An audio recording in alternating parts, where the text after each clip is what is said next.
Hola mis queridos hermanos y queridos amigos, para algunos hola de nuevo, porque nos hemos visto ya hoy varias veces.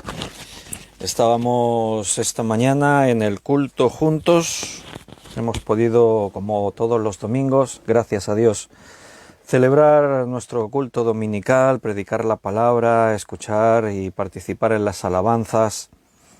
Y hace un ratito pues estábamos conectados mediante Zoom en una sala con nuestros queridos hermanos de DT Project y de Diaconía.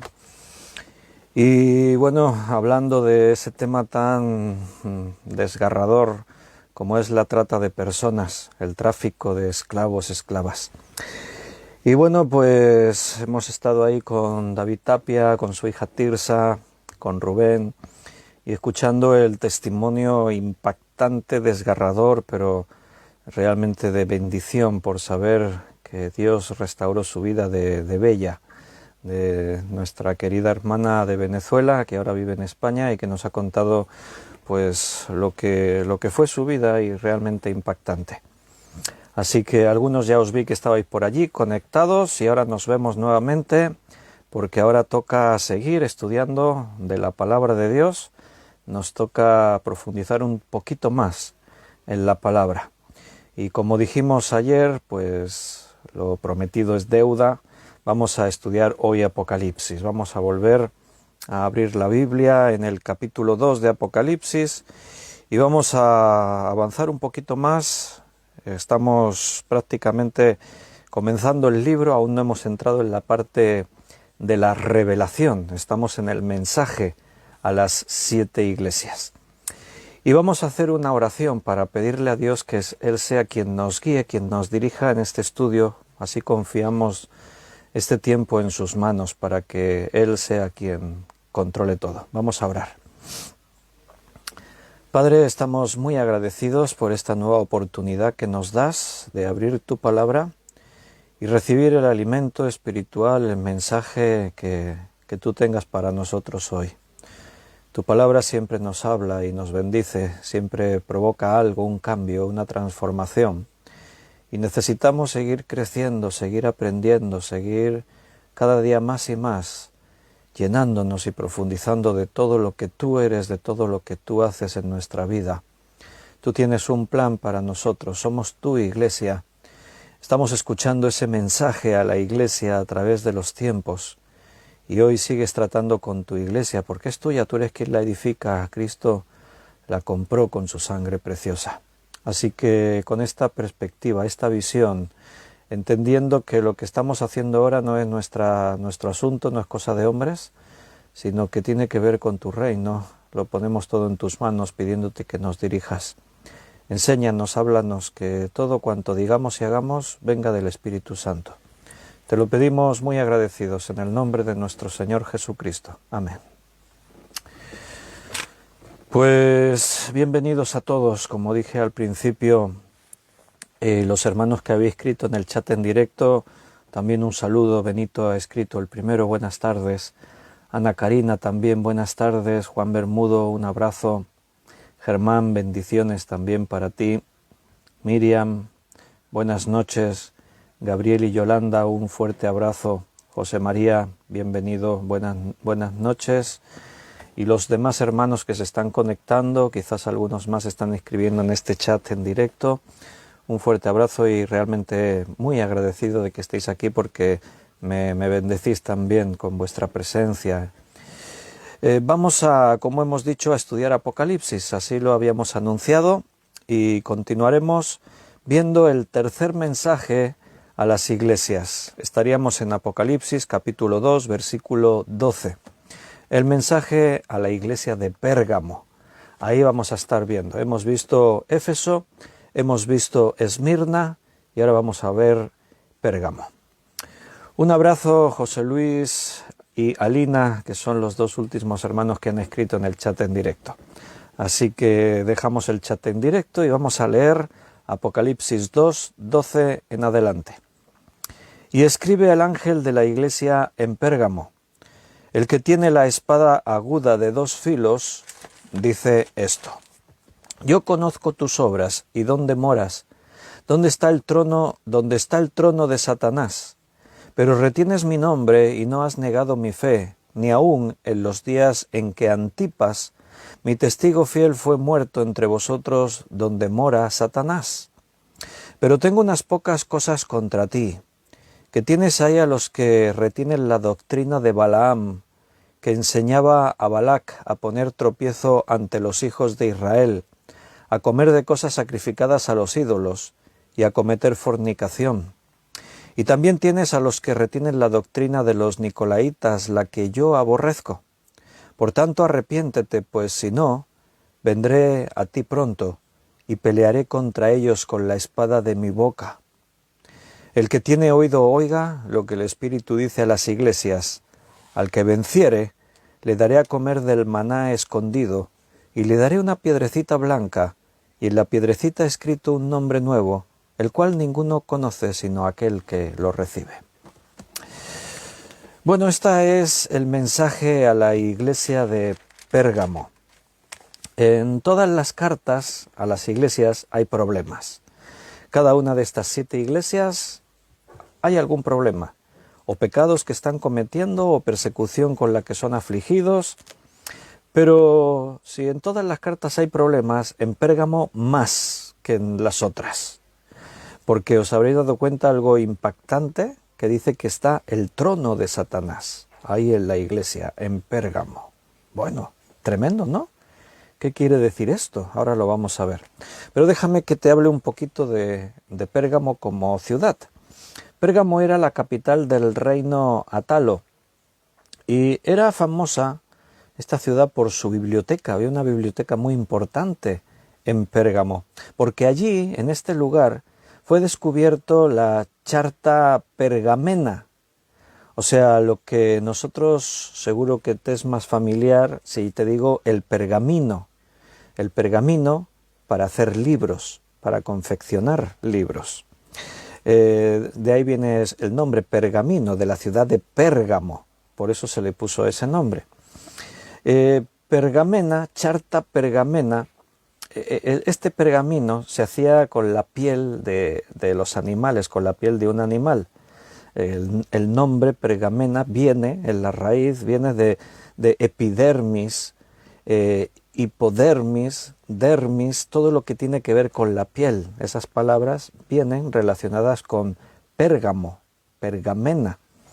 Entonces también en este lugar había un templo magnífico levantado a Esculapio.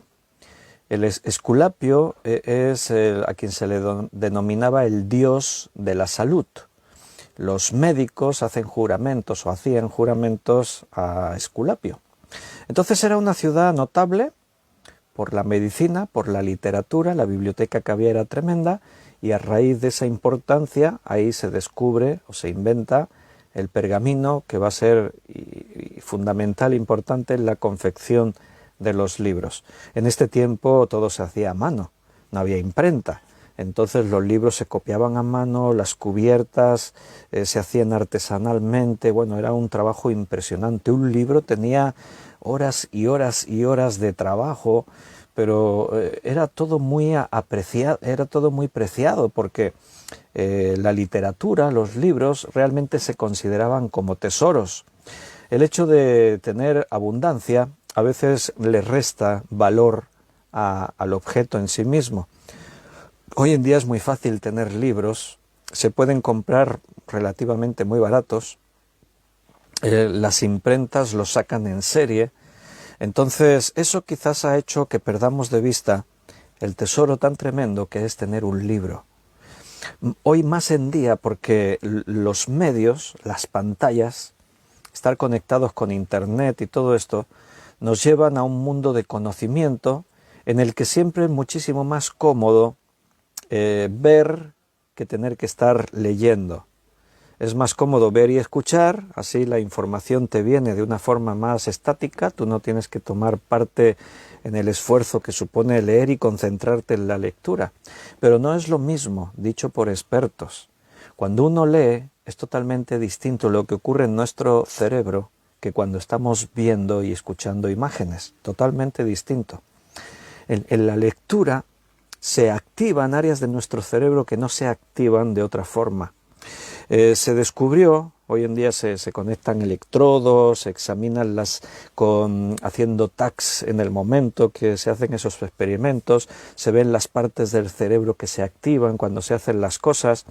Entonces se descubrió que cuando leemos, si tú estás leyendo, por ejemplo, una aventura, se está describiendo una escena, una historia, es como que la persona que está leyendo, como si de alguna forma estuviese viviendo lo que se está leyendo. Se actúan las partes del cerebro que tienen que ver con la acción, cuando actuamos, cuando estamos metidos en la misma circunstancia como si la viviéramos.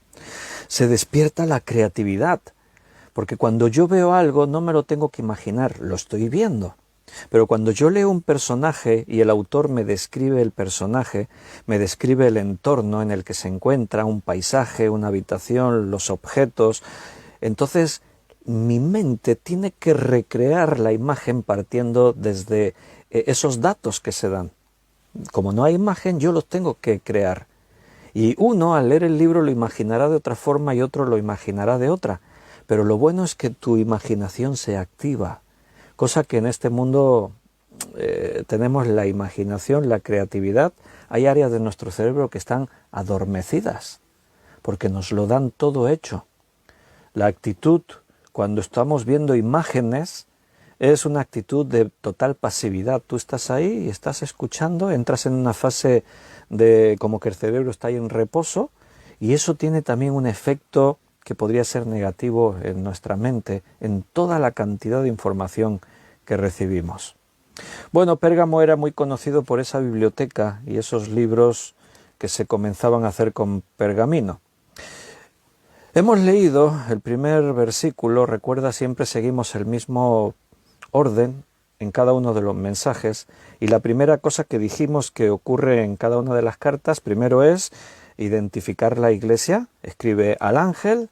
Ahí en estas alturas ya sabemos que no es que había uno allí que se llamaba Ángel de nombre, sino que aquí Ángel se refiere al pastor de la iglesia, escribe al pastor de la iglesia en Pérgamo, y ahí tenemos la identificación de dónde está esta iglesia. Y inmediatamente viene la identificación de uno de los rasgos de Cristo que vimos en el capítulo 1, o que aparece ahí en algún lugar, ¿no? Y aquí habla de Cristo como el que tiene la espada aguda de dos filos. El que tiene la espada aguda de dos filos, dice esto. Aquí la palabra espada en el griego es ronfaia, que era la espada tracia, una espada grande, pesada, con una hoja muy ancha. Esa es la ronfaia que se menciona aquí. Porque la Biblia, cuando habla de espada, se puede referir principalmente a dos tipos de espada, que en los tiempos cuando la Biblia se escribe eran más conocidas. Una es esta, la ronfaia, que se menciona aquí en Apocalipsis, y después también está la que se menciona en Efesios, en la armadura de la fe, o en Hebreos capítulo 4, versículo 12, cuando dice: porque la palabra de Dios es viva y eficaz y más cortante que toda espada de dos filos. Aquí la palabra espada es mayaira, que era la espada de dos filos propia que utilizaban los romanos en la lucha cuerpo a cuerpo, una espada relativamente corta, pero muy aguda, afilada, ligera y efectiva en la lucha en el campo de batalla.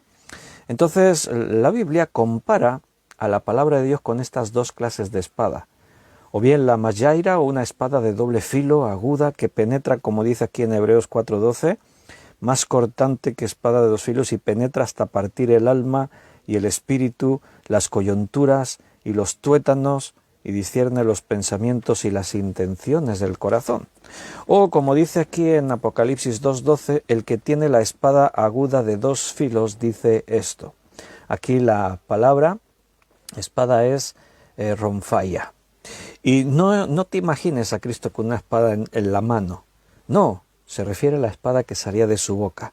Lo leímos cuando estábamos viendo en el capítulo 1, Y incluso estuvimos comparando con Apocalipsis, ya allí por los últimos capítulos, donde habla de que Él matará con la espada de su boca, con su palabra, a sus enemigos, destruirá a sus enemigos.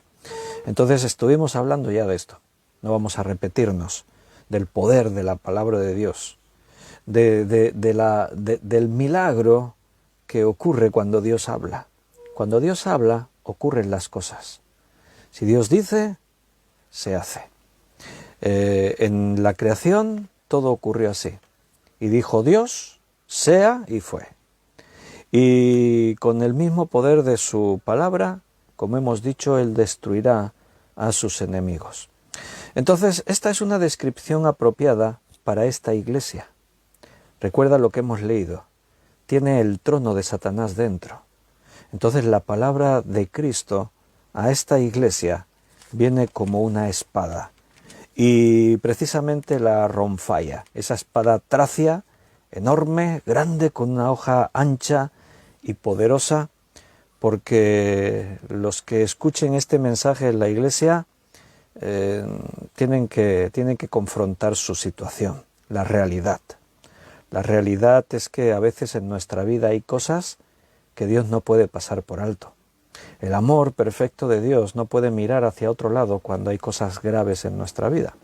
Mira, cualquier pecado Dios lo va a confrontar, porque no hay pecados pequeños. Cualquier pecado nos va a causar sufrimiento, nos va a destruir, nos va a llevar a unas consecuencias terribles. Cualquier pecado, cualquiera. Pero a veces hay actitudes, como cuando Jesús confrontaba a los fariseos en su hipocresía, esa actitud de hipocresía. A veces hay actitudes, hay comportamientos que Dios no puede tolerar y que Dios los confronta de una forma realmente muy firme. De ahí que cuando tiene que ver con la vida en la iglesia, con la verdad en la iglesia, la doctrina, cuando tiene que ver con la mentira, la falsedad, la hipocresía, el Señor es muy duro, porque es algo que Él no va a tolerar por las consecuencias que eso va a tener. La palabra de Dios tiene ese poder de escudriñar los corazones. ¿Recuerdas lo que hemos leído en Hebreos 4:12? Es como una espada aguda de dos filos que penetra y parte el alma, dice, parte los huesos, las coyunturas, llega a escudriñar los pensamientos y el corazón. La palabra de Dios va a donde está el problema. Mira, cuando nosotros nos alimentamos de la palabra de Dios, siempre utilizamos expresiones como cuando decimos que la palabra de Dios siempre produce fruto, siempre provoca algo. No nos vamos a quedar igual que antes de escuchar la palabra, porque la palabra de Dios, como hemos dicho, es poderosa. Pablo decía, no me avergüenzo del Evangelio porque es poder de Dios para salvación a todo aquel que cree. Entonces la palabra de Dios tiene un efecto en nuestra vida. De ahí tanta insistencia en la misma palabra de que la leamos, que la estudiemos, que la prediquemos y de una forma fiel, teniendo cuidado de la doctrina, de lo que enseñamos y lo que decimos. Es fundamental, es tremendamente necesario que no desmayemos en escudriñar la Escritura, la Biblia. Es la clave para que vivamos vidas completas, vidas de éxito y de obediencia a Dios. Es lo más fundamental. Si perdemos esto de vista, todo lo demás va a caer como un castillo de naipes. Hay momentos en la historia de la Iglesia, posiblemente Pérgamo, es ese periodo en el que la Iglesia empieza a caer en un tiempo de oscuridad. Comenzamos con Éfeso, una iglesia que trabaja, una iglesia celosa de perseverar en la verdad, que detecta a los mentirosos y los echa fuera, una iglesia que está realmente muy comprometida con la Biblia, con la palabra de Dios. Pero es una iglesia que empieza a flaquear en algo fundamental, en el amor. Empiezan a hacer las cosas más por obligación que por lo que tendría que ser nuestra motivación, el amor. Pasamos a la iglesia de Esmirna. Pasamos a la iglesia de Esmirna, la iglesia de los primeros siglos perseguida, una iglesia que sufre en sus carnes el hecho de ser cristianos y cómo el mundo va a mostrar ese rechazo tan radical por simplemente ser cristianos. Y ahí la Iglesia se mantiene en fervor precisamente por causa de la persecución. Porque en tiempos de persecución los creyentes se aferran, si cabe, más y más a su fe, al Señor, lo buscan, perseveran en la lectura, en la oración, y eso ayuda a que la Iglesia se mantenga ahí bien. Pero ¿qué pasó justo después de la Iglesia de Esmirna? Que bueno, la persecución terminó, y terminó, fue un efecto péndulo de estar aquí, perseguidos, masacrados, intentando aniquilar hasta el último los cristianos, a irse al otro extremo totalmente, efecto péndulo. Roma establece que a partir de ese momento la religión oficial del imperio va a ser el cristianismo. O sea, Roma trata de erradicar a los cristianos del mapa, y fíjate qué paradoja. Termina Roma convirtiéndose al cristianismo. Pero lo que podría parecer una victoria, fíjate cómo son las cosas. O sea, me imagino los creyentes, el día en el que Constantino el Grande proclama que a partir de ahora prohibida la idolatría en el imperio y a partir de ahora el cristianismo es nuestra religión oficial. Imagínate el estallido de alegría que debió provocar entre los cristianos. Después de venir varias generaciones siendo perseguidos, siendo torturados, siendo, masacrados de una forma bárbara, y ahora de pronto se dan cuenta que realmente el mundo no pudo contra ellos.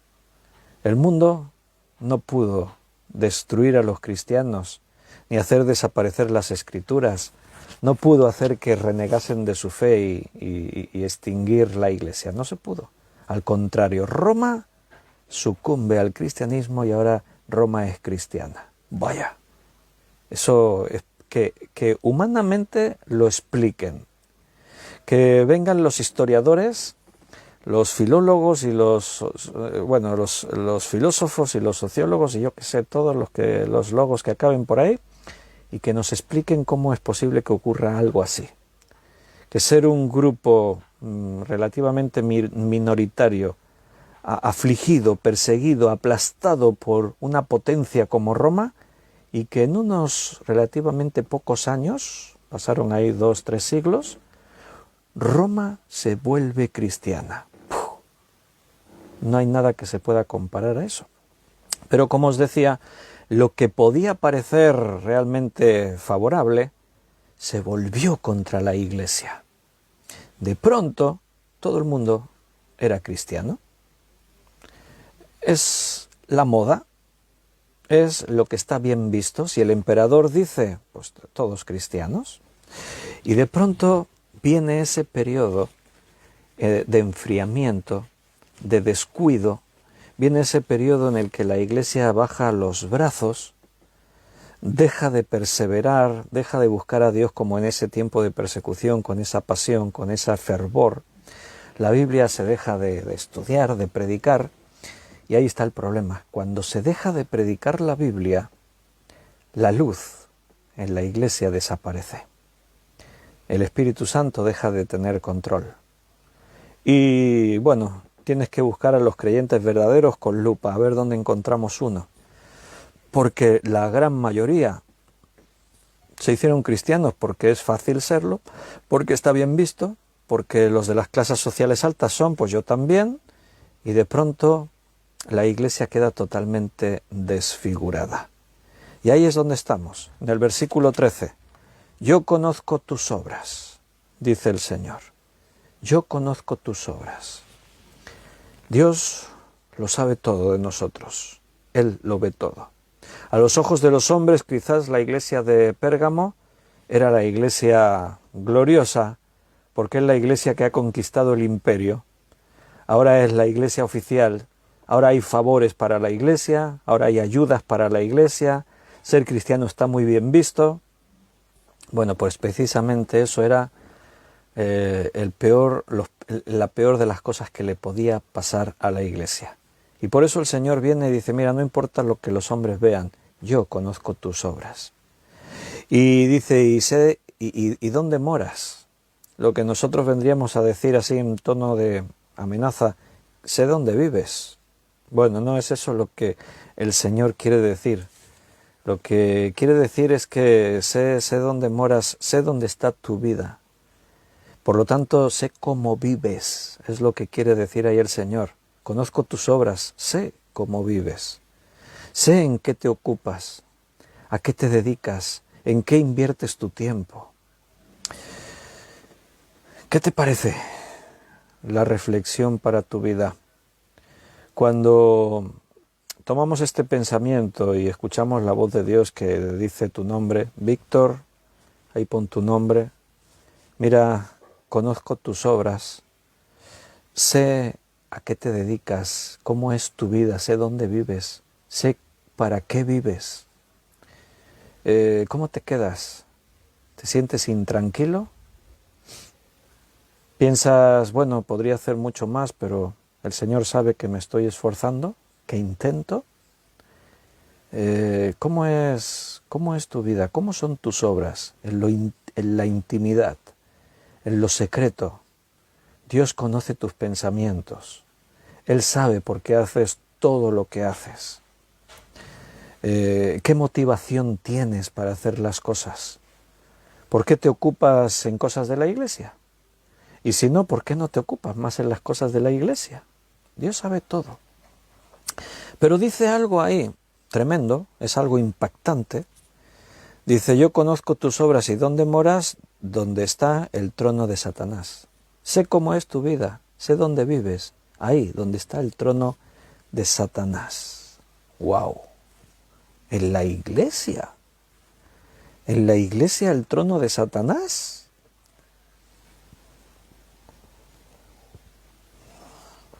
La palabra en el griego para trono se traduce como silla, la silla, el trono donde Satanás está sentado.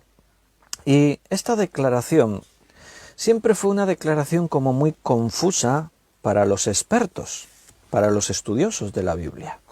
¿Qué quiere decir Cristo con que ahí en la iglesia de Pérgamo Él sabe dónde moras, que sabe que está el trono de Satanás? ¿Qué quiere decir eso?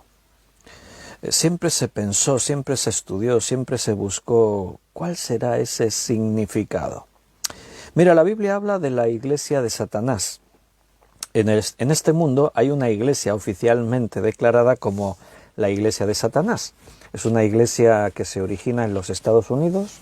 El fundador se llamaba LaVey y él fundó esta iglesia, está registrada, es una entidad religiosa en los Estados Unidos, tiene todos sus derechos de libre culto, tienen sus locales, sus lugares de culto, sus templos, y oficialmente su nombre es Iglesia de Satanás. Escribieron y tienen la Biblia satánica y tienen todas sus prácticas y sus rituales. Pero la Iglesia de Satanás y el satanismo no solo se manifiesta en este mundo a través de la Iglesia de Satanás, no, ese es un movimiento, pero hay otros muchos. Un día yo os mencionaba una lista de los movimientos considerados satánicos, declarados como satánicos en el mundo, pero especialmente en nuestro país, y os mencionaba una lista larguísima. Y no es todo lo que se conoce, porque hay muchos más. Entonces, la iglesia que aquí se menciona, la iglesia de Satanás, tiene que ver más que eso, que una denominación que hay en Estados Unidos y que se extendió por algunos otros países del mundo. La Biblia, y aquí en Apocalipsis se habla de la iglesia de Satanás. Y se dicen cosas sobre la iglesia de Satanás. Se dice, por ejemplo, que su poder es temporal. Así como la iglesia de Cristo va a permanecer para siempre y las puertas del Hades no prevalecen contra ella, así como la iglesia de Cristo está diseñada para reinar por siempre, por la eternidad, se habla de la iglesia de Satanás como un poder temporal, o sea, tiene fecha de caducidad. Y como podríamos decir que en todo poder, en todo dominio y reino, siempre hay podríamos decir, un potentado que está sentado en un trono. La iglesia de Cristo también tiene un trono. Aquí en Apocalipsis se ve. Y el que está sentado en el trono es Cristo, es el único digno de desatar los sellos, de reinar, es el Rey de Reyes y Señor de Señores. Él está sentado en el trono. Satanás también tiene su trono, tiene su silla, y él está sentado en el trono. Esto también lo enseña la Biblia. Porque al final siempre la intención de Satanás fue suplantar a Dios. Satanás desarrolló una forma de culto que se manifiesta al fin y al cabo en prácticamente todas las religiones que hay en este mundo. Porque todas las religiones del mundo dejan fuera al Dios del universo. Entonces, ¿quién está detrás de las religiones del mundo? Satanás. Por eso la Biblia habla de la iglesia de Satanás como Babilonia. Se habla de los poderes de Satanás operando en todo el mundo. Por ejemplo, la primera forma de religión satánica fue Babel, que Dios precisamente desbarató. El ser humano quería levantar una torre que llegase hasta el cielo, pero la idea de esa torre era dejar a Dios fuera. No necesitamos a Dios. Nosotros, por nuestros propios medios y esfuerzo, podemos llegar a los cielos. Todo eso tenía una enseñanza espiritual. De ahí que Dios confundió las lenguas y esparció a todos sus constructores. Pero de ahí, de Babel, surge Babilonia, la primera forma de religión satánica en el mundo. A partir de ahí, la religión satánica se ha extendido por todas partes. Cuando nosotros escuchamos, como yo te decía, la iglesia de Satanás, a algunos les sorprende. Ah, sí, está registrada legalmente como... Sí, claro. Tú puedes registrarte en los países occidentales donde las constituciones respectivas de cada país hablan del derecho a culto y a poder experimentar y a vivir y a desarrollar tu fe como tú crees conveniente. Implica que si tú dices yo soy de la iglesia de Satanás, pues se te concede ese derecho, no hay ningún problema. Pero no está ahí el problema, porque cuando tú oyes iglesia de Satanás, o realmente eres seguidor de Satanás, o eso te causa rechazo. No, yo no quiero saber nada con la iglesia de Satanás. El problema no está ahí, el problema está en las otras formas religiosas que tienen apariencia de piedad, porque no te olvides que la Escritura dice que el mismo Satanás se disfraza como ángel de luz. Entonces cuando aparecen las religiones con sus lujos, con sus pompas y con su majestuosidad, con su apariencia de buenas obras, formada por buenas personas, etcétera, etcétera, bueno, pues entonces la gente se convence de esas cosas, se introduce, se deja llevar, pero ¿quién está detrás de todo eso? ¿Quién está detrás de la idolatría? ¿Quién está detrás de negar al Dios de la Biblia, de cerrar y prohibir que se lea la Biblia? ¿Quién está detrás de todo eso? Hemos dicho, cuando la Iglesia, después de ese tiempo de persecución, se convierte en la religión oficial de Roma, ¿qué ocurre? Que la Iglesia comienza un declive tremendo. ¿Por qué? Porque fundamentalmente se deja de leer la Biblia.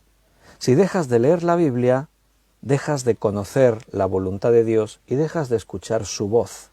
A partir de ese momento, la religión se convierte en una actividad humana, que puede tener buenas obras o puede tener malas obras, pero es una actividad humana, no es la representación de Dios en la tierra.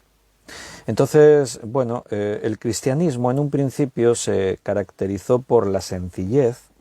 Los cristianos eran gente sencilla, gente que fundamentaban su fe en no hacer tesoros en la tierra, sino hacerlos en los cielos, predicar y anunciar que aquí estamos de paso, que lo importante no es lo que tengamos aquí, sino lo que viene después, de centrarse y entender que tenemos una misión, y ahí es donde tenemos que volcar nuestro mayor esfuerzo, en intentar rescatar almas de la muerte eterna para la vida eterna. Y los cristianos viven así, con una actitud de sencillez y centrados en el objetivo que Cristo les ha dejado. Pero Babilonia, llegaremos más adelante en Apocalipsis a hablar de Babilonia, porque hay ahí un par de capítulos que nos describen esa religión satánica. Pero ya que aquí aparece el trono de Satanás, damos algunas pinceladas. El contraste entre el cristianismo sencillo, centrado en un objetivo, a en lo que se convirtió la Iglesia en esos siguientes años, en los que se convierte en la religión oficial de Roma. En la Biblia aparece la religión satánica como Babilonia, o inmediatamente toma el nombre de Roma, porque Roma va a estar siempre detrás de la religión satánica.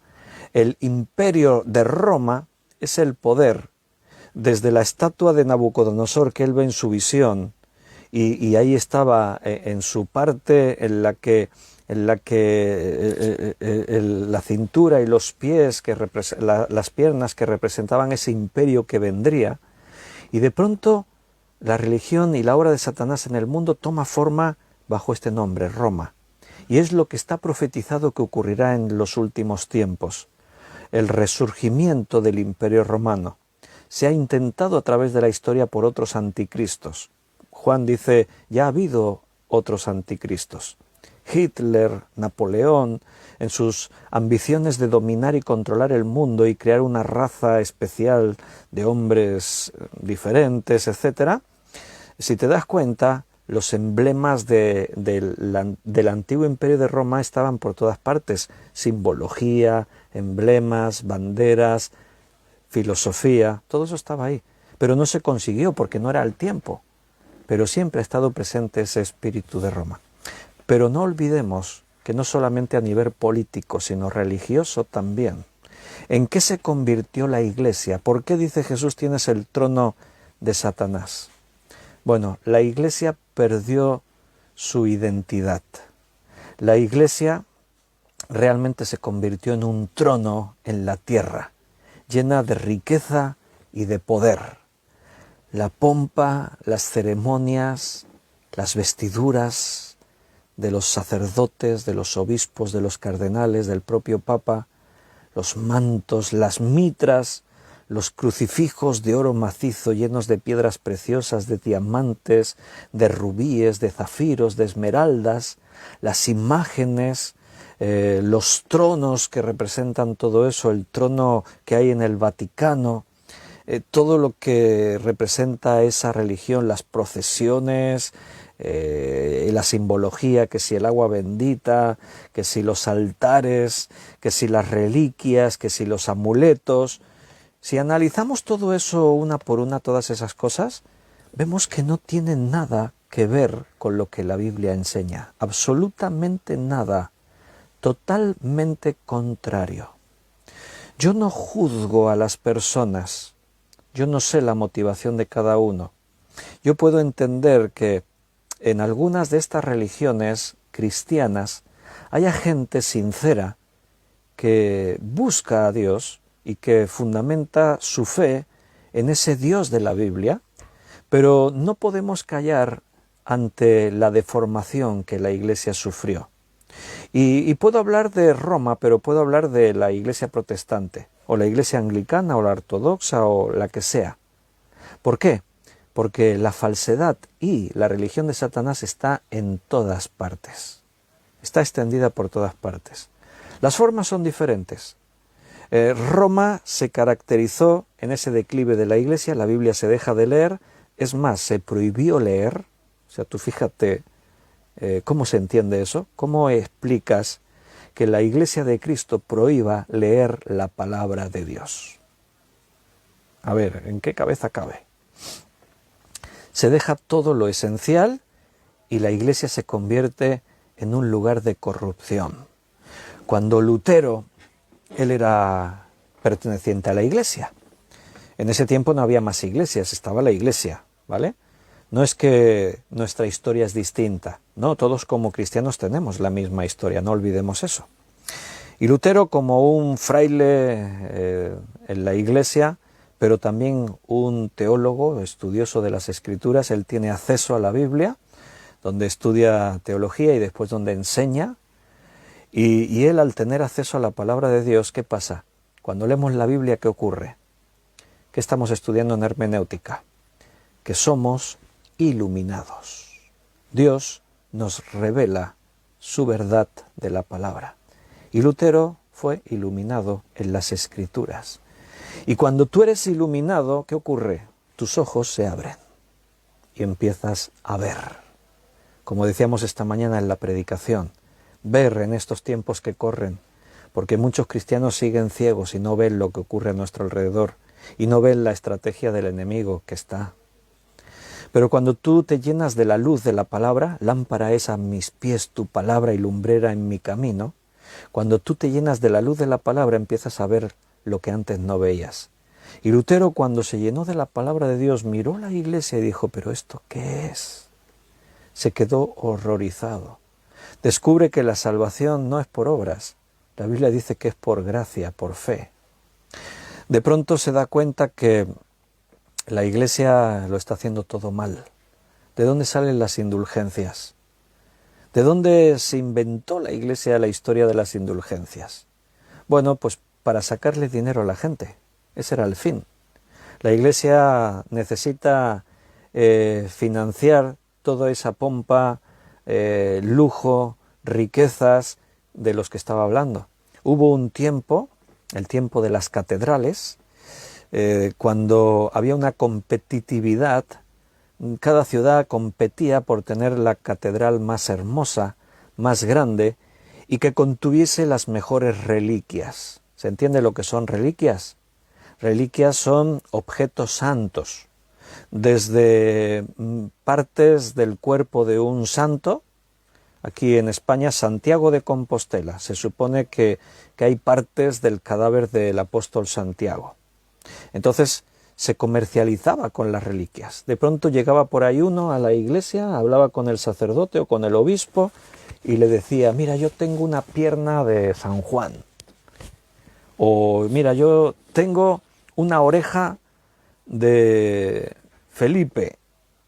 O yo tengo una pierna o un pie o un dedo de no sé quién. Había reliquias realmente alucinantes.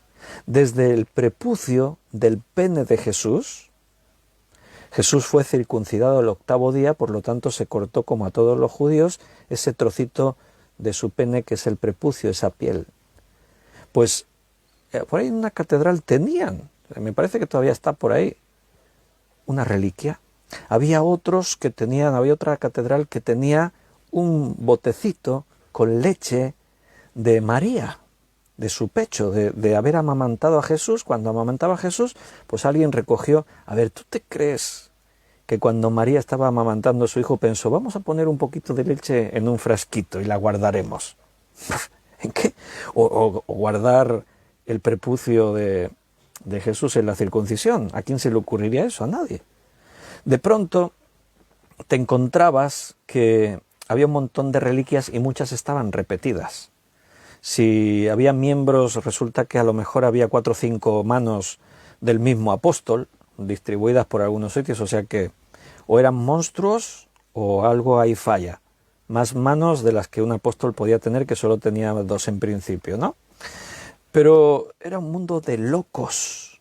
La iglesia no se parecía absolutamente en nada a lo que se supone que tenía que haber sido la iglesia de Jesús. La iglesia que comienza en Hechos, esa iglesia caracterizada por la iglesia de Éfeso, esa iglesia perseguida como la iglesia de Esmirna. La iglesia llega a un punto en su declive que cae a lo más profundo y el mundo se llena de oscuridad, porque aquellos que tenían la luz de pronto han quitado la luz y ahora no hay luz. De pronto el mundo se ve sumido en una oscuridad terrible y la iglesia es un nido de corrupción. Lutero ve todo eso y se sorprende. ¿De dónde salen las indulgencias? Bueno, ¿qué era la indulgencia? Indulgencias era que tú pagabas dinero a la iglesia para que Dios obrase en favor de los que habían muerto. Imagínate. Una madre que perdió a su hijito, se murió. Eran tiempos muy duros, la gente moría, no había esperanza de vida más allá de 30 y pico, 40 años, era la esperanza de vida, tremendo. Una madre ha perdido a su hijito Y el sacerdote le dice, a lo mejor tu hijo se fue al purgatorio, está sufriendo allí, como no te puedes imaginar. Imagínate decirle eso a una madre. Tu hijo está en el purgatorio sufriendo. Ahora lo puedes sacar de ahí. Paga dinero a la iglesia y Dios lo saca del purgatorio. ¿Y qué hacía un padre y una madre? Pues buscaba el dinero de donde no existiese. O sea, pensar que tu hijo podría estar sufriendo en la eternidad ahí en el purgatorio, en un lugar que se inventaron, porque el purgatorio no existe. Creo que fue el Papa Juan Pablo II que reconoció que el purgatorio no existe, eso fue un invento. Pues que se lo digan a todos los que se lo creyeron durante siglos. Y ahí la madre y el padre buscaban dinero de donde no había, gente pobre, humilde, vendían lo poco que tenían, se sacrificaban a trabajar, hacían lo que imposible para conseguir el dinero y dárselo a la iglesia para que su hijito, Dios, lo sacara del purgatorio. ¿Tú crees que Dios se vende así? A ver, ¿en qué mente cabe imaginarse a un Dios que está esperando, a ver, dadme vuestro dinero y así saco a las almas del purgatorio? Cuando Lutero vio todo esto, se horrorizó porque él veía en viva persona el sufrimiento y los sacrificios de esas personas. Y todo esto provocado por la propia Iglesia, aquellos que decían que eran los seguidores de Cristo. Esta fue la principal causa de exasperación y enardecimiento de Lutero contra la Iglesia, el tema de las indulgencias. Pero también cuando Lutero viajó a Roma y estuvo en el Vaticano, y hay escritos que él cuenta lo que vio allí, esto le terminó de horrorizar. Él cuenta que en el Vaticano lo único que había era pura corrupción. Las prostitutas entraban y salían como si estuvieran en su casa. Entraban y se metían a las habitaciones cardenalicias, donde los cardenales, donde el mismo Papa. Mira, una de las materias que enseño con el Seminario Bíblico de Fe es Historia de la Iglesia, en 2 partes. Estamos 6 meses enteros estudiando Historia de la Iglesia y a veces nos hemos detenido a hacer un repaso sobre los cardenales, sobre los obispos, los líderes eclesiales, pero sobre todo sobre el papado en la Iglesia, historia de los papas. Bueno, eso es bárbaro. Eso es, bueno, ¿has oído eso que la realidad supera la ficción? Pues eso es eso y más. La corrupción, lo que se llegó a vivir ahí, lo que quedó registrado en la historia de la vida de los papas, eso fue horripilante. Conspiraciones, asesinatos, libertinaje sexual tremendo. El papa que no tenía unos cuantos hijos con diferentes mujeres, ese no era papa. O sea, unas cosas bárbaras. Cuando Lutero va al Vaticano y ve aquello, las prostitutas entrando y saliendo descaradamente en los pasillos, en todo, el tráfico de todo tipo de cosas, el dinero, la corrupción, Lutero no se pudo callar. Y ahí fue con sus 95 tesis y las clavó allí en la puerta de la abadía, mira, denunciando. Eso le costó que se pusiese precio a su cabeza. Decir la verdad, ¿qué te parece? Si denuncias la verdad, olvídate. Mira, no mataron a Lutero porque Dios tenía una misión para él y lo preservó. Porque allí en Alemania, pues el gobierno no estuvo dispuesto a ceder a las presiones de Roma y ahí obtuvo esa especie de asilo que le permitió estar ahí sobreviviendo en este tiempo tan difícil. Y inmediatamente Lutero empieza a hablar de la palabra de Dios. ¿Y qué ocurre? Que empieza a brillar la luz nuevamente. No solo Lutero, hablamos de Lutero, pero no te olvides que él no fue el único. Dios siempre tuvo su remanente a lo largo de la historia. 200 y pico años antes, John Hus fue uno también de los predicadores de la verdad de la palabra de Dios, y a él sí le costó la vida. John Hus murió martirizado por causa de predicar la Biblia. Y otros muchos. En los tiempos de Lutero se levantan más líderes, por así decirlo, reformadores. Tenemos también, con algunos años de diferencia, a John Wycliffe en Inglaterra, que va a ser uno de los que va a participar en la traducción de la Biblia al inglés, tenemos a Juan Calvino, tenemos a una serie de hombres que empiezan a predicar la Escritura. No eran hombres perfectos, venían aún con sus propios conceptos y su historia dentro de la propia Iglesia, pero fueron las herramientas que Dios usó para que la Biblia se volviese a leer, a difundir, y empezó a brillar y a alumbrar en todas partes. ¿Y cómo se extendió? Como la pólvora. El Lutero empieza su reforma aquí en Alemania, pero es que en pocos años, ahora no recuerdo los años exactos, pero en 10, 15 años aquí en España ya había protestantes, ya se estaba predicando la Biblia, y rápidamente esto se extendió por todo el mundo. Entonces, cuando Cristo le dice a Pérgamo, donde está el trono de Satanás, bueno, ¿de qué está hablando Cristo? Está hablando de esa religión falsa, de esa religión que ha cambiado las verdades en intereses egoístas, en corrupción, en tolerar el pecado, en buscar las riquezas, pero riquezas a costa de los pobres, basándose en la injusticia y en la ilegalidad. Todo eso procede del enemigo. Y recuerda lo que dije antes, esa es la forma de nuestro pasado, es nuestra historia. O sea, no podemos decir, es que eso es la Iglesia Católica, nosotros no, eso es nuestra historia, todos venimos de ahí. Pero hoy en día sí, la Iglesia Católica Romana sigue un camino y nosotros, los evangélicos o protestantes, seguimos otro camino. ¿Pero qué crees que es diferente? En el mundo evangélico, ¿qué crees que hay? La punta del iceberg, lo descarado, también está ahí. Están esas mega iglesias que derrochan lujo, pompa y derroche por todas partes. Yo a veces lo he contado. No sé si vosotros habéis alcanzado a ver algún documental, alguno de los documentales que una vez se pasaron por televisión. Yo lo vi que lo anunciaban, no sé si era en Discovery Channel o National Geographic, un canal de estos. Y un día lo vi que lo anunciaban. Pastores en Nueva York, no sé qué, no me acuerdo cómo se llamaba la serie.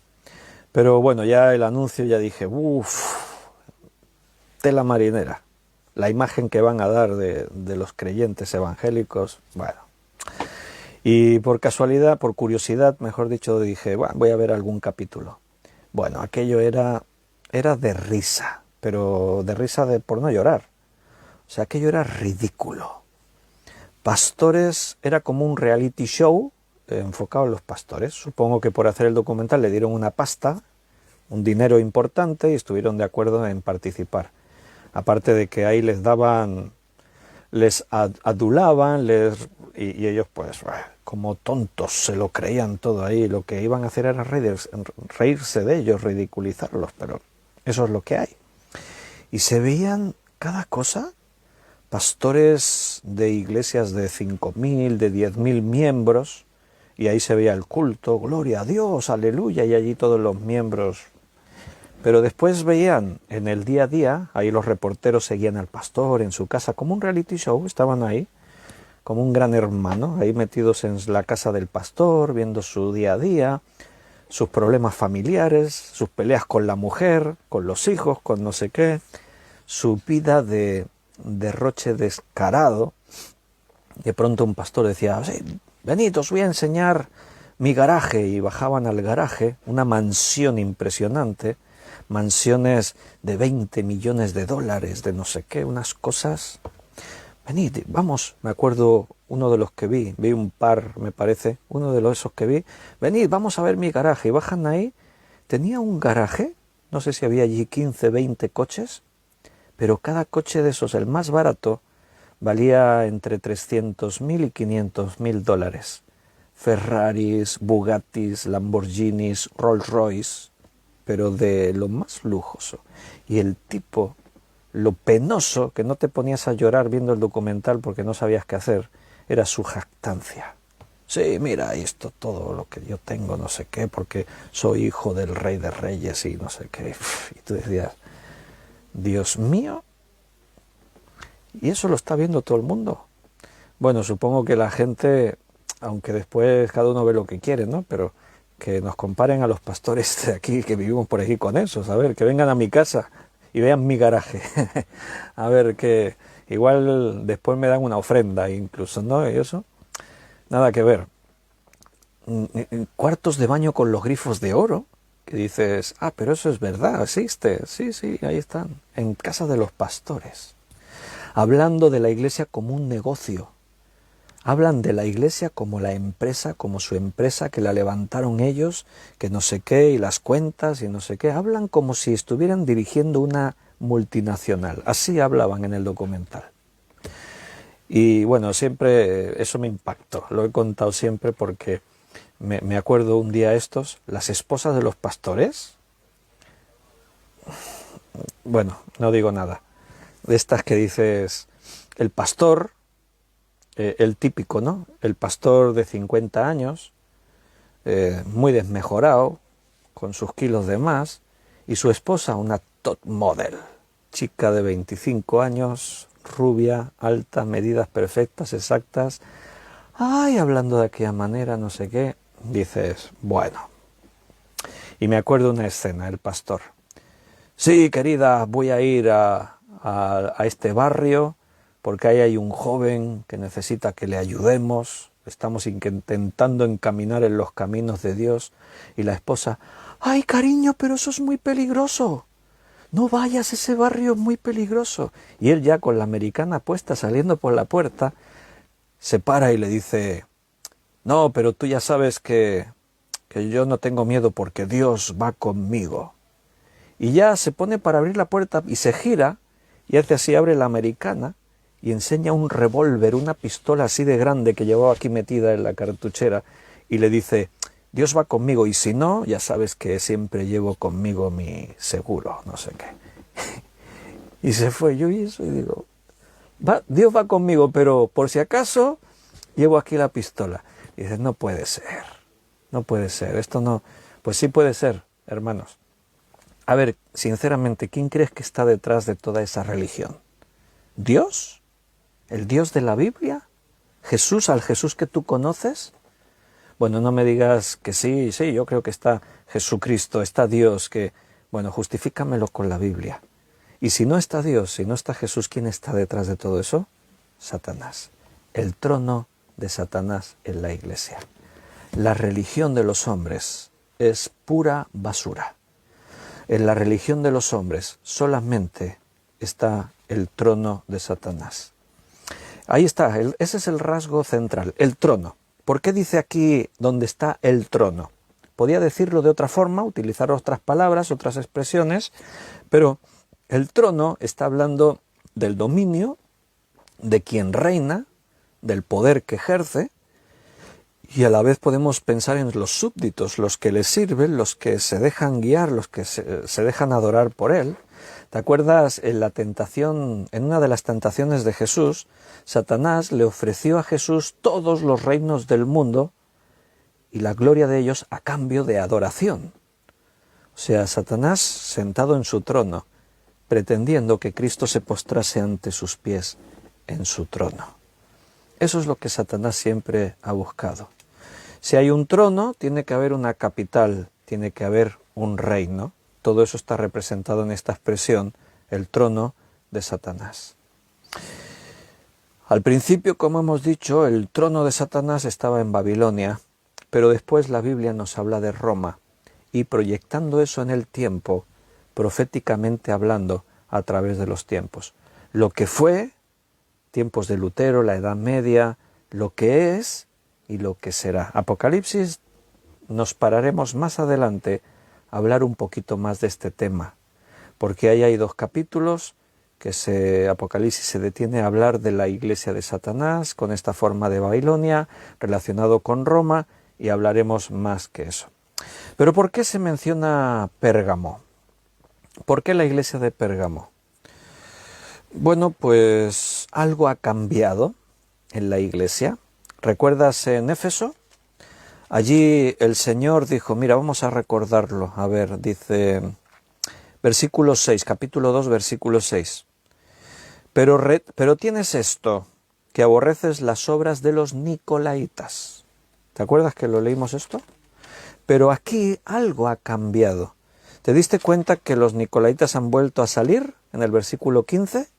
Y también tienes a los que retienen la doctrina de los nicolaitas, la que yo aborrezco. Se menciona a los nicolaitas, igual que en Éfeso, pero ¿notas la diferencia? ¿Qué ha cambiado de Éfeso a Pérgamo?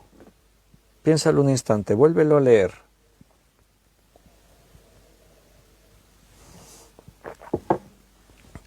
En Éfeso se habla de las obras de los nicolaitas, pero en Pérgamo, en Éfeso se habla de las obras de los nicolaitas, pero ahora en Pérgamo se habla de la doctrina de los nicolaitas. Algo ha cambiado. Allí en Éfeso, la primera iglesia, esa iglesia que trabaja, que se esfuerza, que se enfrenta a estos nicolaitas, a estos que tratan de imponer la filosofía humana dentro de la iglesia, los que quieren controlar a la iglesia con el poder de los hombres. Pero algo ha cambiado. Ahora las obras se han convertido en doctrina. Los nicolaitas ahora en la iglesia tienen ya su propia doctrina. ¿Qué es una doctrina? La doctrina es la enseñanza, la base de la vida que ellos practican. Es donde están sus enseñanzas, sus leyes, sus principios, sus motivaciones. Es la doctrina. Y eso está ahora dentro de la iglesia. Bueno, ¿de qué estábamos hablando? De esas religiones del mundo. Se llamen cristianas o se llamen de otra forma. Sean romanas o sean evangélicas. Esas doctrinas que están dentro de la iglesia, que han cerrado la Biblia o la tienen abierta pero manipulándola, pero tienen su propia doctrina, la doctrina de los nicolaitas. La siguiente iglesia que veremos, Tiatira, ahí también veremos que ha cambiado algo. O sea, Éfeso comenzó la obra de los nicolaitas. En Pérgamo, aquí las obras ya han dado paso a las doctrinas. Pero en Tiatira veremos que llega a completar su forma. Fue como un proceso que se fue desarrollando dentro de la propia iglesia. Mira, Satanás se dio cuenta y aprendió algo, porque Satanás tiene su estrategia. Y Satanás trató de aplastar a la iglesia con la fuerza de un imperio. Lo había intentado con Egipto. Lo había intentado con Asiria, lo intentó con Babilonia, lo intentó con el imperio griego, los medos persas, después los griegos, después con Roma. Pero juntamente con estas acciones violentas contra la iglesia, Satanás supongo que entendió que era más efectivo tratar de destruirla desde dentro. Si quieres hacer daño en algo, mete dentro el problema. Desde fuera, la iglesia se hacía más fuerte. Desde dentro, el problema hacía mucho daño. Esa filosofía que en los ejércitos se han tenido siempre en cuenta, esa filosofía de tratar de hacer daño a tu enemigo, divide y vencerás. Eso es. Ahí es lo que Satanás estuvo haciendo. Se metió dentro de la iglesia para corromper la iglesia allí donde realmente le iba a hacer daño. En su vida, en sus principios, en su fe, en el alimento espiritual que es la palabra de Dios. Consigue cerrar la Biblia, consigue que los creyentes no lean la Biblia, estarán perdidos. Los tendrás en tu mano. El mundo estará en tu mano. Antes os he dicho que en Pérgamo había un magnífico templo de Esculapio, que era el dios de la salud. ¿Qué forma tiene el dios Esculapio? Igual tú dices, esto no me lo sé. Sí que te lo sabes, lo que pasa es que no lo estás pensando. Las farmacias tienen en su emblema esta representación, la representación del antiguo dios Esculapio. ¿Cuál es el símbolo de las farmacias? Yo me acuerdo cuando era pequeñito, a mí me gustaban las farmacias. porque eran como tiendas así como muy, el olor en la farmacia, y eran tiendas muy ornamentadas, con mucha madera, con columnas, con muchos tarros de cerámica. Pero me acuerdo que una farmacia que íbamos aquí en la calle San Antonio, seguro que si están escuchando mi madre, mi hermano y mi hermana Rosario, seguro que se acordarán. Había una farmacia aquí en la calle San Antonio, y la puerta de entrada era una puerta de madera con cristal, y lo de poner la mano para abrirla, en esa parte de la madera, madera de buena calidad, estaba labrado ese símbolo de la farmacia, el símbolo de Esculapio, una serpiente enrollada así como una especie de, no sé, no recuerdo si es como un bastón o un jarrón o algo así, una serpiente. Esculapio era adorado en Pérgamo bajo la forma de una serpiente. ¿Qué dice la Biblia de Satanás? La serpiente antigua. Así como algún animal puede representar la deidad, en el caso de Cristo se representa a Jesús como el león, pero en el caso de Satanás se presenta como la serpiente. Ahí en la Escritura aparece esto. El Supremo Magistrado de Pérgamo persiguió a la Iglesia. Hubo persecución contra la Iglesia. Hemos leído que Antipas murió perseguido. Lo hemos leído aquí en este versículo, en el versículo 13, donde está el trono de Satanás, pero retienes mi nombre y no has negado mi fe, y aun en los días en que Antipas, mi testigo fiel, fue muerto entre vosotros, donde mora Satanás. ¿Pero de dónde vino la persecución? ¿De Roma? No. Roma ya no perseguía a los cristianos. La persecución venía desde dentro mismo. Fue este supremo magistrado de Pérgamo que persiguió a la iglesia y mató a Antipas, uno de los pastores, uno de los siervos, de los que eran fieles, porque ahí está el remanente de Dios en todos los tiempos. Aunque la iglesia tiene el trono de Satanás, bueno, gracias a Dios que siempre hubo alguien que permaneció fiel, aunque fuesen pocos. De hecho, hermano, mira la Biblia, léetela bien. Las cosas de Dios nunca han sido cuestión de multitudes, nunca. La puerta estrecha es una puerta que conduce a la vida eterna, pero pocos la hallan. En el arca de Noé, solamente un hombre y su familia entró, el resto de la humanidad negaban a Dios, se perdieron. Y así lo vas a seguir viendo hasta hoy. Por eso no digo que donde hay un avivamiento y puede haber miles, no digo que eso sea falso, no estoy diciendo eso. Pero por general es cuestión de pocos. Las grandes multitudes tienden siempre a desfigurar la verdad y es muy fácil torcerse y que de pronto, en este tiempo hay mega iglesias, pero en las mega iglesias vas a encontrar muchos defectos conforme al modelo de la Biblia. Vas a encontrar muchas cosas torcidas. Vas a ver muchas cosas que se tienen que discutir. En cambio hay grupos pequeños, también hay falsos, pero los grupos más pequeños los ves ahí con fervor, buscando a Dios, estudiando, leyendo. ¿Por qué? Porque a lo mejor no tienen esas otras distracciones. El mundo, cuando entra en la iglesia, distrae a la iglesia y la lleva a alejarse de las cosas básicas, de lo fundamental. La iglesia no tiene que dejarse influenciar por el mundo, la iglesia tiene que cambiar al mundo, tiene que salvar a los hombres que están en el mundo. Entonces, Antipas muere perseguido por esa figura de el dios Esculapio dentro de la propia ciudad de Pérgamo, y ese culto que se hacía al dios serpiente.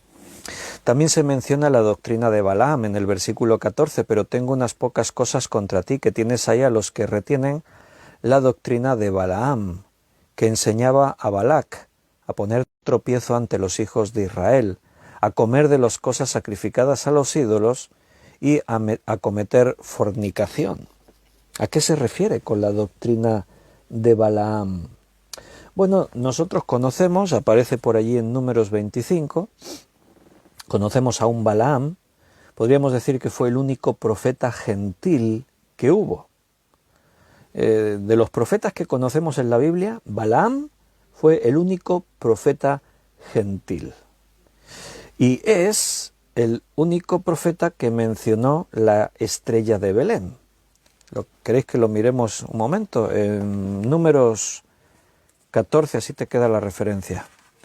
Números 14, 17. Números 14, 17. Y ahora pues yo te ruego que sea magnificado el poder del Señor como lo hablaste. Espera, estoy he dicho 14. No, Números 24, igual me he confundido, no lo sé, es Números 24, 17. Números 24, 17. Es una profecía de Balaam, y él dice en este versículo: lo veré, mas no ahora, lo miraré, mas no de cerca, saldrá estrella de Jacob, y se levantará centro en Israel, y herirá las sienes de Moab, y destruirá a todos los hijos de Set. Es el único profeta que mencionó la señal que apareció en el cielo cuando nació Jesús, la estrella. Balaam era un gran profeta. Aquí en el libro de Números, bueno, tenemos esa profecía, solo hemos leído el versículo 27, pero está toda la profecía. Una profecía que habla del Mesías, muy interesante, un gran profeta. En el capítulo 23... si leemos un poquito ahí del versículo 19 al 23, mira lo que escribió este profeta. Dios no es hombre para que mienta, ni hijo de hombre para que se arrepienta. Él dijo y no hará, habló y no lo ejecutará. He aquí he recibido orden de bendecir. Él dio bendición y no podré revocarla. No ha notado iniquidad en Jacob, ni ha visto perversidad en Israel. Jehová su Dios está con él, y júbilo de rey en él. Dios los ha sacado de Egipto, tiene fuerzas como de búfalo, porque contra Jacob no hay agüero, ni adivinación contra Israel, como ahora será dicho de Jacob y de Israel, lo que ha hecho Dios. Y bueno, y ahí está toda la historia de este profeta, un profeta importante, un gran profeta. Como hemos dicho, fue el único profeta gentil que conozcamos. Y se dijo que solo se le pagaría su salario si maldecía a Israel. Pero él lo bendijo. O sea, mira, te vamos a pagar tu salario si maldices a Israel. Pero Balaam bendijo a Israel. Hasta ahí bien, estupendo. Dice, wow, un hombre de Dios, un profeta valiente de Dios. Pero hasta ahí. ¿Qué pasó después? Bueno, si alguien conoce la historia de Balaam, algunos a lo mejor yo estaba leyendo aquí su profecía, lo que hizo, lo que no, y estaban sorprendidos porque la gran mayoría conocen a Balaam por otra historia, por algo que pasó por ahí con una mula y con no sé qué historia, ¿verdad que sí? Mira, en Números 31, 16, dice, he aquí, por consejo de Balaam, ellas fueron causa de que los hijos de Israel prevaricasen contra Jehová, en lo tocante a Baal peor, por lo que hubo mortandad en la congregación de Jehová. Está citando algo que ocurrió en el capítulo 25. Lo habéis escuchado bien. Por consejo de Balaam. De pronto la predicación de Balaam, algo ocurrió que ya no hablaba, como hemos leído antes, exaltando la obra de Dios en medio de su pueblo, sino todo lo contrario. Prevaricar contra Dios y en cuanto al tema de los Baales, de Baal, el ídolo Baal. Vaya. La Biblia habla en otros lugares acerca de esto. Judas, versículo 11.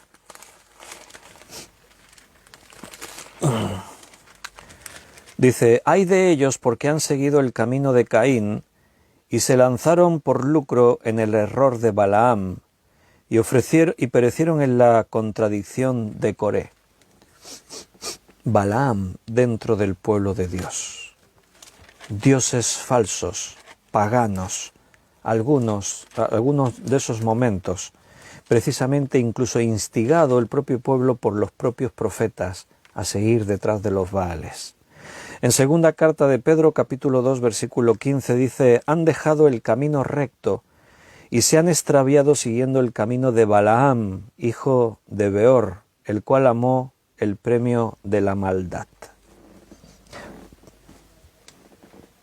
Parece que Balaam, no conocemos todos los detalles de su historia, pero parece que se lo estuvo pensando y al final maldijo.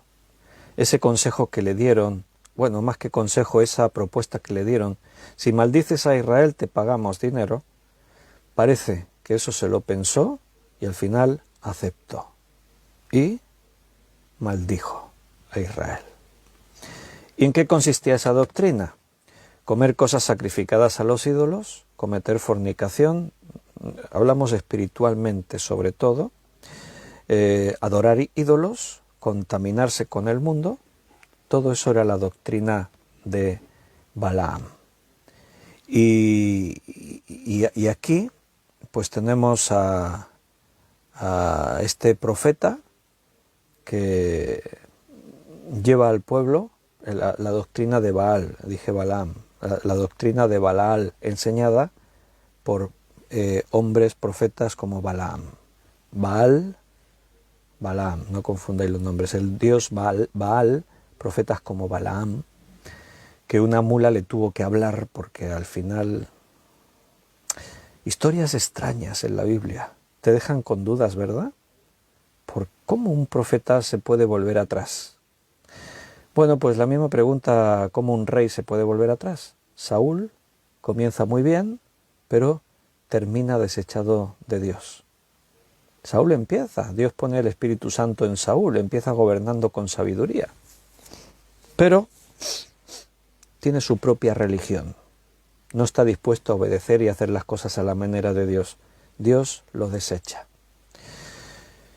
Algunos dicen, ¿ves cómo se puede perder la salvación? Bueno, no estamos hablando de eso. Hoy las cosas son distintas. Cuando somos sellados con el Espíritu Santo, no pasa como en la antigüedad. Se podía recibir el Espíritu Santo y Dios lo podía quitar. Ahora se habla no de recibir, se habla de ser sellados, como una garantía, como las arras. Y se habla con un título que antes no aparecía, hijos, coherederos juntamente con Jesús. Es otro tema en el que ahora no voy a entrar. Pero ahí está la advertencia. Cuidado, porque grandes hombres de Dios se volvieron atrás y cayeron. Y también tienes a los que retienen la doctrina de los nicolaitas, la que yo aborrezco. Por tanto, arrepiéntete, pues si no vendré a ti pronto y pelearé contra ellos con la espada de mi boca. Ahí vuelve a aparecer esa espada con la que él se identifica en el versículo 1. Por eso lo mencionó, porque Dios va a confrontar a sus enemigos y sus falsas doctrinas.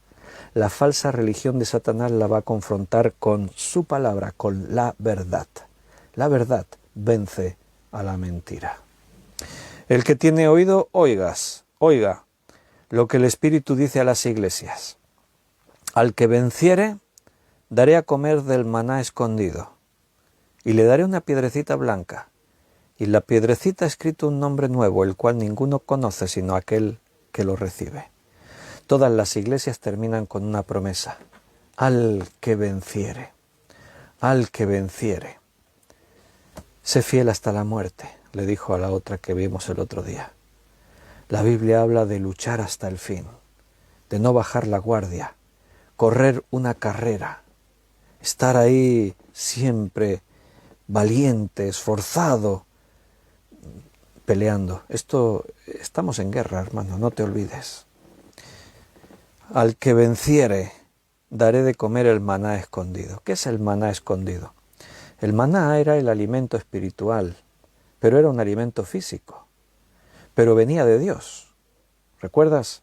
Todos los días aparecía el campo lleno de maná, pero con principios, con enseñanzas.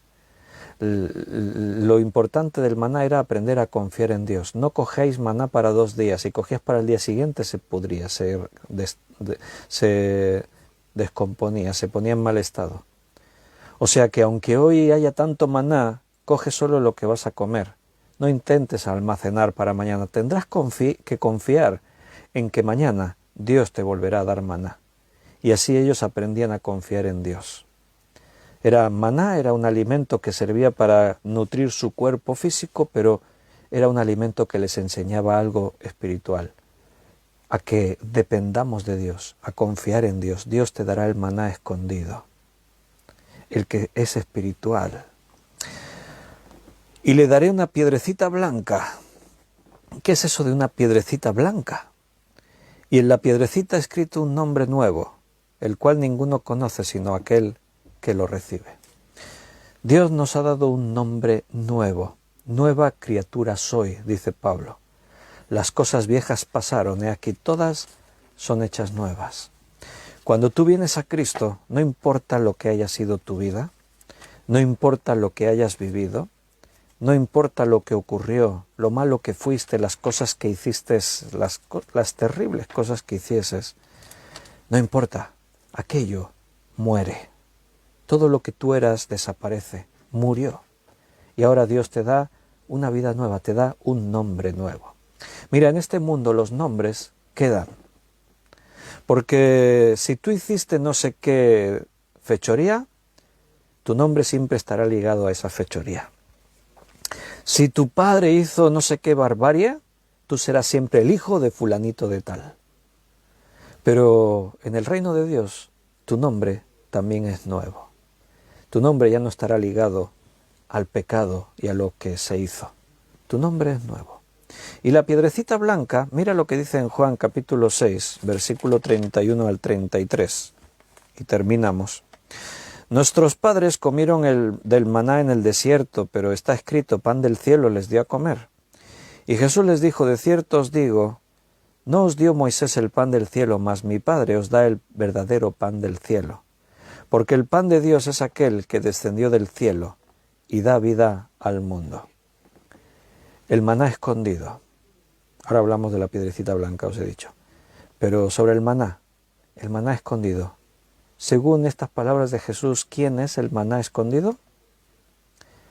Dios os da el verdadero pan del cielo, el que descendió del cielo. Porque el pan de Dios es aquel que descendió del cielo y da vida al mundo. Estaba hablando de sí mismo. Ese maná escondido Dios te lo da a comer si vences, si permaneces fiel hasta el final. La piedrecita blanca, según el texto original griego, habla de una piedra preciosa, dice blanca, se refiere a transparente. Seguramente, todos los maestros coinciden en decir, seguramente se refiere al diamante. En las escenas de los cielos, de la Nueva Jerusalén, de su belleza, su hermosura, se utilizan muchas expresiones relacionadas con esmeraldas, con zafiros, con rubíes, con diamantes. Solo que en aquella época los nombres no son los que hoy le damos. El concepto diamante es un concepto que no existe hace 2000 años. Es un nombre que se le da posteriormente. Entonces se hablaba de piedrecitas blancas como algo muy valioso. Un diamante estaba y sigue estando hoy considerado como una de las cosas más valiosas. Hay diamantes carísimos. Bueno, pues en algo que se consideraría de lo más valioso, ahí está escrito tu nombre nuevo. Porque para Dios tú eres así, importante, valiosísimo. Hermanos, hemos llegado al final de este estudio. Cuando el próximo día que estudiemos Apocalipsis, seguiremos con la siguiente iglesia, Tiatira, y veremos a ver qué dice por allá. Pero por hoy es suficiente, llevamos un día muy completo, yo creo que ahora ya es tiempo de detenerse. Si estamos ya aquí en España es por la noche, es tiempo ya para reposar, estar pensando en el descanso. Los que estáis por allá, por el continente americano, todavía tenéis horas por delante, disfrutadlas y que Dios os bendiga. Pero ya pensando en mañana, lunes, comenzamos nueva semana y estamos ya en la última semana prácticamente de este mes de noviembre. Así que empezamos semana y descansa en los brazos de Dios, mira cada día a ver qué es lo que Dios tiene para ti, busca su voluntad y deja que la palabra de Dios siga obrando. Por eso mañana a las 8 vamos a procurar estar aquí otra vez. Vamos a intentar reunirnos, abrir la Biblia y seguir estudiándola. Así que un fuerte abrazo, mis queridos hermanos, que Dios os cuide, que Él os bendiga, que Él esté con vosotros y espero que mañana nos podamos volver a ver. Un abrazo, hasta mañana, que Dios os cuide.